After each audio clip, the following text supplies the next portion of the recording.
Hello everyone. In the last lecture, we are having some problem in voice. हमारे पास audio system जो था better नहीं था. Now this is better one. Now मैं कोशिश करूँगा कि अब आवाज़ अब तक अच्छे से पहुँचे. फिलहाल अब जो आज का टॉपिक है that is parturition. Last time पे हमने जो पढ़ा है that is about female reproductive system. इस टाइम पे पार्चुरेशन के बारे में पढ़ेंगे. पार्चुरेशन होता क्या है? पार्चुरेशन वो फिनोमिना है जिसमें जो फुली फॉर्म्ड बेबी है इनसाइड दी वोम, मतलब यूट्रस मदर का जो है उसके अंदर फुली फॉर्म्ड बेबी का अब जो एक्सपेल्शन प्रोसेस होता है, उसको बाहर निकालने का प्रोसेस होता है, उसे हम बोलते हैं parturition. Parturition is the expulsion of the fully formed baby after gestation period, after complete gestation period.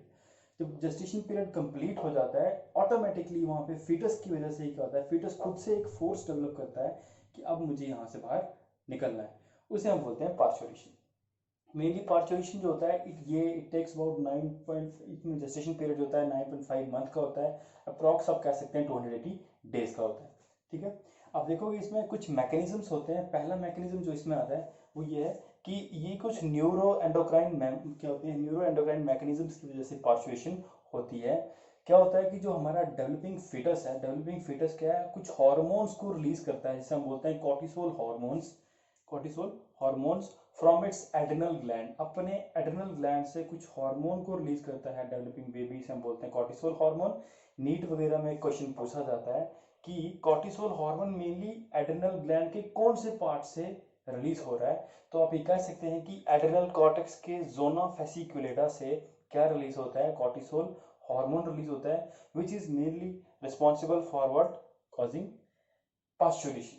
अब कैसे होता है कि ये जो कॉर्टिसोल है ये फाइनली डिफ्यूज करता है कि इसमें मैटरनल ब्लड में डिफ्यूज करता है. डिफ्यूज होने के बाद वहां पे जाके वो एक्यूमुलेट होना शुरू होता है. पहला फंक्शन ये है, जैसे ही एक्यूमुलेट होता है तो जो प्लेसेंटा जिसके साथ जो है, प्लेसेंटा के साथ वाया ही बेबी जो है मदर के यूट्रस के साथ कनेक्टेड होता है उस पर एक्ट करता है. प्लेसेंटा को फाइनली करता है, स्टिमुलेट करता है कि to release oestrogen. Placenta oestrogen hormone को रिलीज करना शुरू करता है. Even oestrogen hormone is also release from where, ovaries. कहाँ से? ओवरी से भी रिलीज होता है. ठीक है. एस्ट्रोजन का मेन फंक्शन क्या होता है? एस्ट्रोजन जो है it antagonises with the function of progesterone.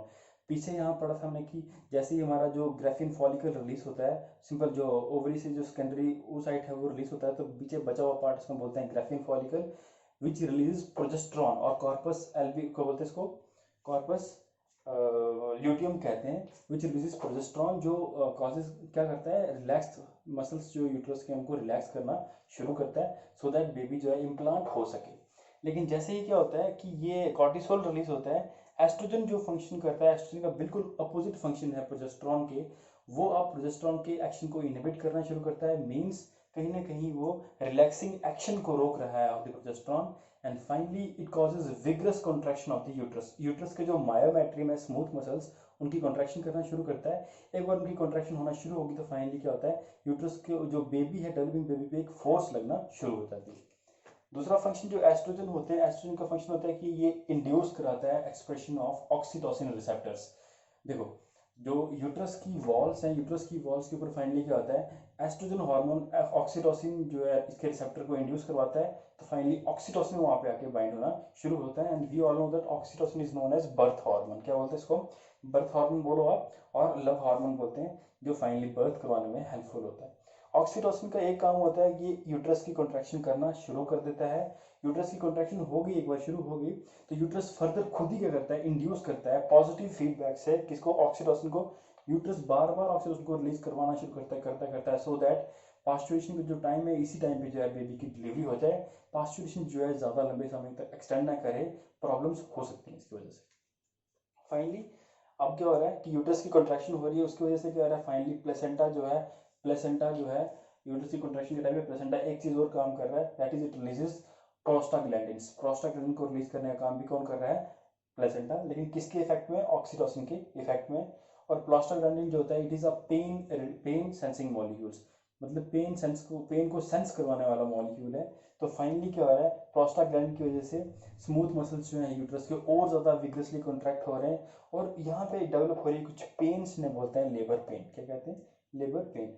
शुरुआत में लेबर पेन्स जो होती हैं पास्चुरेशन के टाइम पे हर आधे घंटे या 1 घंटे के बाद होती हैं, लेकिन कुछ ही टाइम के बाद क्या होता है कि ये लेबर पेन जो होती हैं ज़्यादा बढ़ना शुरू कर देती हैं। इन्हें हम पेन को बोलते हैं माइल्ड इजेक्शन, क्या बोलते हैं, माइल्ड इजेक्शन रिफ्लेक्सेस बोलते हैं। जब माइल्ड इजेक्शन रिफ्लेक्सेस हो रहा है उसके बाद ये माइल्ड इजेक्शन रिफ्लेक्सेस जो होती हैं ज़्यादा फ्रिक्वेंटली होना शुरू हो जाती हैं। तो इस टाइम पे जो बेबी मदर की वोम के अंदर है, आप देखोगे बेबी कहाँ प्रेजेंट होता है, वोम के अंदर प्रेजेंट होता है। उस टाइम पे उसके अराउंड कुछ लेयर्स प्रेजेंट होती हैं। This is embryo. उस टाइम पे उसके अंदर कुछ लेयर्स प्रेजेंट होती हैं।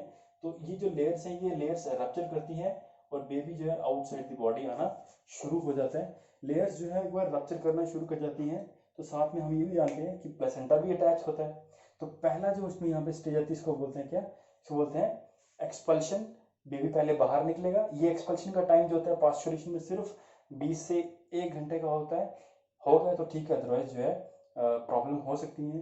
फाइनली उसके बाद क्या हो रहा है, जब ये एक्सपल्शन का स्टेज कवर हो गया उसके बाद प्लेसेंटल स्टेज आती है कि नाउ इसके बाद जब बेबी यहाँ से प्लेसेंटा के थ्रू आया बाहर है, अब इसके पीछे पीछे जो यहाँ पे प्लेसेंटा लगी थी, ये यहाँ पे प्लेसेंटा है एज वेल एज जो उसके बाहर से फीटल मेम्ब्रेन्स हैं वो सारी की सारी यूट्रस से बाहर आ जाती हैं। ऐसा ही इसलिए होता है बिकॉज अब जैसे ही डिलीवरी होती है, डिलीवरी होने के बाद क्या होता है कि जो अभी तक साइज यूट्रस का सिंपल जो है साइज बड़ा होता है, अब वो रिड्यूस होना शुरू होता है। रिड्यूस होते होते होते श्रिंक करने के बाद फाइनली वो जो है बहुत छोटे साइज का रह जाता है। तो इसके बाद जो ये हमारे पास क्या है, अम्बिलिकल कॉर्ड थी, प्लेसेंटा थी या फीटल मेम्ब्रेन थी, ये सारी की सारी बाहर निकल जाती हैं। इसलिए हम बोलते हैं कि जो प्लेसेंटा होता है that is of deciduous nature. Deciduous का मतलब होता है आफ्टर बर्थ ये निकल जाता है बाहर की ओर। अब जब बाहर की ओर निकल गया तो प्लेसेंटा को बाद में अम्बिलिकल कॉर्ड को फाइनली जो है कट किया जाता है। कट करने के बाद उसको नॉट बनाई जाती है। नॉट बनाने के बाद छोड़ दिया जाता है। थोड़ी देर बाद देखेंगे यही जो नॉट जो होता है ये डीप डिप्रेस्ड सार्क लाइक स्ट्रक्चर में कन्वर्ट हो जाता है, जिसे हम बोलते हैं अम्बिलिकस और नेवल भी कहते हैं। आप क्या कहते हैं, तो बच्चे का जो नेवल होता है वो कैसे बनता है, इसी का उसको अम्बिलिकल कॉर्ड को कट करने के बाद उसको फोल्ड करने के बाद एक सार्क लाइक स्ट्रक्चर जो है बन जाता है, जिसे हम क्या कहते हैं, अम्बिलिकस और नेवल। ठीक है। उसके बाद क्या होता है, फाइनली जो है baby outside the body push कर दिया जाता है। जो फीमेल के केस में जो पेल्विक गर्डल्स होते हैं इनको रिलैक्स करने के लिए भी कुछ हार्मोन्स होते हैं, इनको बोलते हैं रिलैक्सिन हार्मोन। तो रिलैक्सिन हार्मोन पेल्विक गर्डल को साइज इंक्रीज करते हैं सो दैट बेबी इजीली जो है आउटसाइड द बॉडी निकल जाए।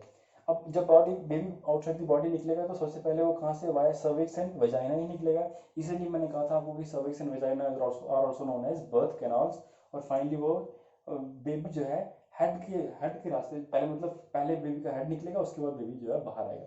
कई केसेस में ऐसा होता है कि बेबी का बॉटम पहले आता है, हेड बाद में आता है। इस ऐसे बेबी को हम बोलते हैं सिजेरियन बेबी, बिकॉज ऐसा बेबी जो होता है वह सर्जरी बाहर निकाला जाता है और उसे हम बोलते हैं ब्रीच बेबी भी कहते हैं। और सिंपल इस प्रोसेस को बोलते हैं ब्रीच प्रोसेस।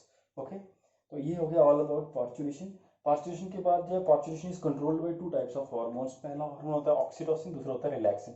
ऑक्सीटोसिन हार्मोन का मेन फंक्शन होता है it causes contraction of the myometrium of the uterus. Uterus की जो मायोमेट्रियम है दैट इज स्मूथ मसल्स की कॉन्ट्रैक्शन कराना शुरू करता है। वेराज जो रिलैक्सिन है, रिलैक्सिन का मेन फंक्शन होता है कि ये जो पेल्विक गर्डल है इसके पास कुछ मसल्स होते हैं known as pelvic pubic symphysis, इनको रिलैक्स करता है सो दैट बेबी इजीली वहां से बाहर की ओर एक्सपेल आउट हो जाए। हेड पहले बाहर निकलता है इसीलिए बिकॉज हेड जो होता है, ये जो हमारे पास सर्विक्स एंड वेजाइना है इनके साथ माउल्ड कर जाता है। माउल्ड करने के बाद तो फाइनली बाहर निकल जाता है। ठीक है, thank you very much, hope you will like this video. Thank you.